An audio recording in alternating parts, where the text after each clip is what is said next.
Israeli delegation led by the head of Mossad is heading back to Qatar tomorrow to resume talks on a hostage truce deal that would reportedly secure the release of 40 Israeli hostages held by Hamas in exchange for a 6-week truce. Now, for more reaction, we welcome Moshe Emilio Lavi, brother-in-law of Omri Miran, one of the hostages held captive inside Gaza for 167 days. Moshe joins us from New York. Thank you so much for joining us. We cannot imagine the pain you are all going through, an agonizing wait for your sister, Lishai, your nieces, Roni and Alma, surviving the most unimaginable trauma on the 7th of October, and now still waiting for word on Omri for all this time.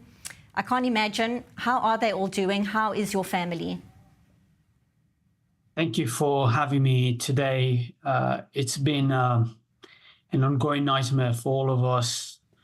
My entire immediate family luckily survived October 7, but we are now burdened with trauma, with displacement, and of course with our advocacy work to bring Omri home with all the hostages. It's unimaginable. They're there for 167 days now. And the clock will keep ticking because it doesn't seem like there is a breakthrough in the negotiations or any other path to bring the hostages home during this holiday, Purim, maybe even before our next holiday, Passover.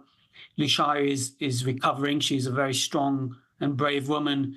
She's been taking care of the girls alongside my parents, with Omri's father as well, and we support her. And she's been advocating for Omri on every stage, going on delegations to Europe to meet European leaders there, speaking at rallies in Israel and meeting elected officials, up to the prime minister in Israel. She's doing all she can to bring her husband home, to bring the father of her 2 daughters home.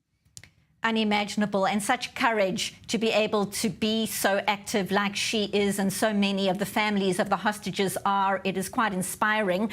Moshe, you will well know that we heard in recent hours that the Mossad Chief is going back to Qatar tomorrow. Benjamin Netanyahu approving the trip just a short while ago. Of course, David Barnea was in Doha in recent days. How are you feeling about the latest efforts to secure a hostage truce deal? Is there some sense of a glimmer of hope right now? Let me start by saying that there's always a glimmer of hope in our hearts. We have to operate with a hopeful notion, because otherwise others will not rally behind us. Those we meet on a regular basis, whether here in the US, in Europe, or in Israel, will not support our efforts. So we always have hope. We try and make sure that the headlines in the newspapers don't distract us, and what we focus on is the advocacy work.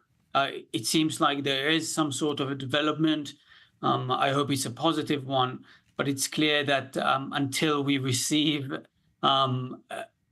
proof that there is an agreement that on the table that both parties can accept, we won't stop pressuring all those who should be pressured, whether it's in Israel, the Israeli government, up to the prime minister, and of course, or here in the US, the federal government, Congress, and pushing others to pressure Hamas through Qatar, through other levers that could be used, because there are right now those who are obstructing a temporary ceasefire and obstructing the possibility of discussing a more comprehensive solution for this crisis.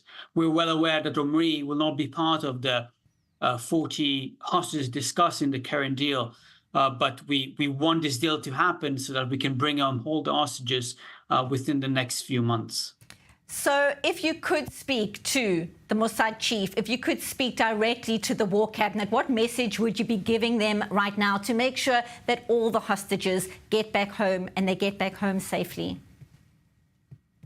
I will say that we are speaking to them on a regular basis, and the messages we give them are clear. Israel was established on the ethos of redeeming captives, in bringing all Jews to the land of Israel and establishing a safe haven for them. In order to uphold the social contract between the state and its citizens, it has the responsibility, its commitment, to bring them home from captivity. They're held hostage by Hamas, who are torturing hostages, abusing them, sexually violating them, preventing them from access from food, water, sanitary conditions.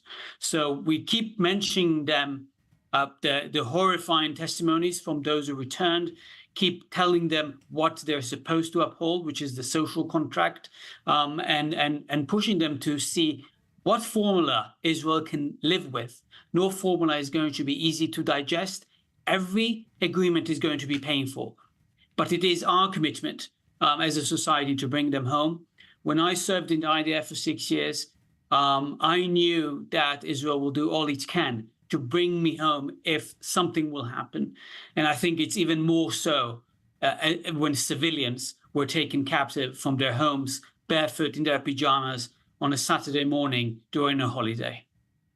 Moshe Emilio Lavi, thank you so much for sharing your story, your family story, your pain and your hope live from New York. We wait for good news on Omri and on all the hostages. Thank you so much for being with us here on I-24 News.